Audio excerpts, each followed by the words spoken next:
వచ్చేది భద్రాచలం మీద దర్శనం అవుతుంది. భద్రాచలంకే పోయి సేవ చేయాలి.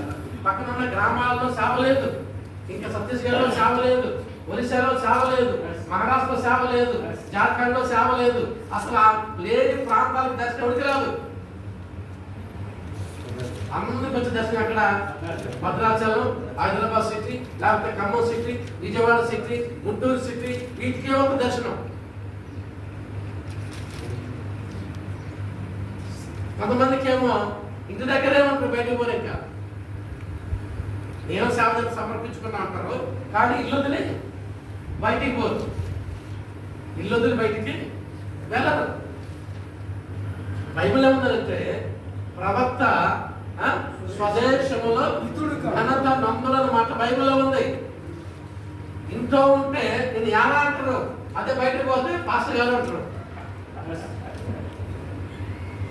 ఊళ్ళో ఉంటే యానా యేసు అంటాడు, అదే బయటకు పోతే ఏమంటే పాస్టర్ గారు యేసు గారు అంటారు అనమాట.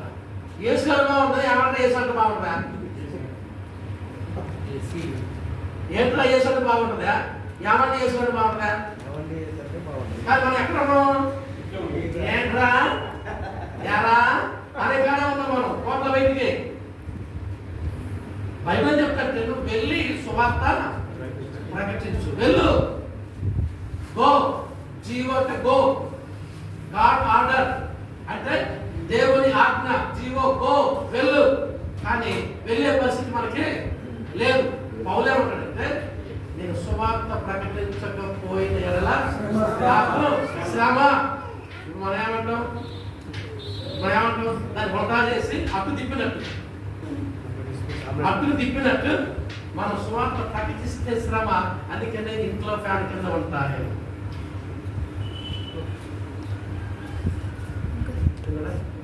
చాలా మంది జీవితాల్లో అది ఉంది. అలా ఉన్నట్టు సరైన విధానం కాదు. దేవుని వాక్యం సెలవిస్తా ఉంది. ఇప్పుడు నేను ఒక్క మాట గుర్తు చేసి నేను ముగిస్తాను. అందరూ వచ్చారు కాబట్టి దయచేసి గమనించండి. మార్క్స్ వార్త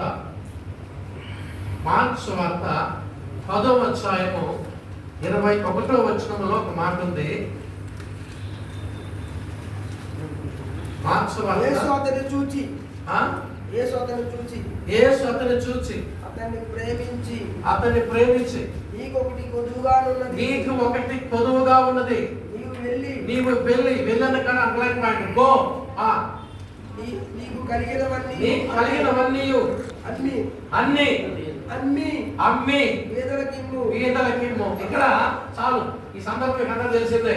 ఒక యవనస్తుడు ధనవంతుడు, ఏమండి అతడు ధనవంతుడు, అతడు యవనస్తుడు, అతడు ప్రభు దగ్గరికి వచ్చి సద్బోధకుడా, సత్పురుషుడా, నిత్య జీవానికి వారసుడు కావాలంటే, నిత్య జీవానికి వెళ్ళాలంటే నేనేం చేయాలా అని అంటే అదే ప్రభు చెప్పంటే ఆజ్ఞలు పాటించాలి. ఏం చేయాలా? ఓకే, నేను అన్ని బాల్యం నుంచి వస్తాను. బాల్యం నుంచి అంటే మన భాషలో చెప్పాలంటే పుట్టు క్రైస్తవం. నేను ఏంటి బాల్యం నుంచి అంటే ఏంటి? పుట్టు క్రైస్తవం. లేదా పుట్టు క్రైస్తవులు? నేను పుట్టు క్రైస్తవునే. నేను పుట్టు క్రైస్తవునే. నేనేటంటే మా నాన్న మా తాత అందరూ పుట్టు క్రైస్తవులు. నేను క్రైస్తవ కుటుంబంలో పుట్టిన. నేను ఏమంటున్నాను? నన్ను ఏమంటారు? క్రైస్తవులు అంటే పుట్టి నుంచి అమ్మ నాన్న క్రైస్తవులు. నేను క్రైస్తవులు కాబట్టి నేను చెప్పుకుంటే నేను పుట్టు క్రైస్తవులు చెప్పుకుంటాను అన్నమాట. ఈయన ఇక్కడ అదే చెప్తున్నారు. బాల్యం నుంచి నేను చేస్తావన్నా, అనుసరిస్తావన్నా అంటే నేను పుట్టు క్రైస్తవునే. కానీ ఏం లేదు, మారు మనసు లేదు, క్రైస్తవ్యం లేదు, క్రీస్తు లేడు. ఆ ఆజ్ఞల్లో అన్ని ఆజ్ఞలు చూపిస్తాను, కానీ ఆ ఆజ్ఞల్లో ప్రథమమైనటువంటి 3 ఆజ్ఞలు 4 ఆజ్ఞలు ఆయన ఉల్లంఘించాడు. ఎవరు?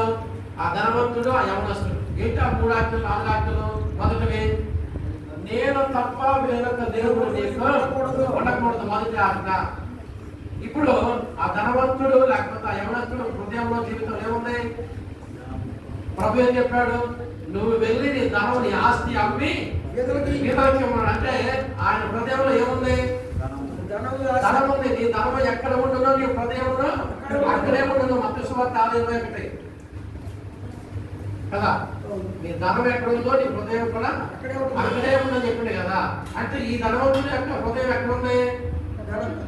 ధనం మీద ఉంది. అక్కడ నుంచి తీసేయాలా, యేసులో ఉంచాలా. అంటే దేవుని ఆజ్ఞ ఉల్లంఘించి దేవునికి సత్సమానమైన హోదాను కలిగినటువంటి ఆ వ్యక్తి ఎవరు? దేవునికి సత్సమానమైనటువంటి హోదాను, స్థాయిని, సింహాసనాన్ని కలిగి ఉన్నటువంటి వ్యక్తి ఎవరు? సాతాను గాడు. దేవుని కంటే వేసుకున్నటువంటి సాతాను గాడు దేవునికి సిరికి దాసుడుగా ఉండలేమంటే దేవుడు ఆశ్రయించాడు. ఈ ధనవంతుడు ధనాన్ని, సిరిని ఆశ్రయించాడంటే సాతానుని ఆశ్రయించాడు. ఆ సాతాన్ని విడిచిపెట్టి రావాలంటే ఈ ధనాన్ని అన్ని పేదలకి ఇవ్వాలి. వాడు ఏం చేశాడంటే మొత్తం చిన్న గుచ్చుకొని వ్యసన పడి వెళ్ళిపోయాడు.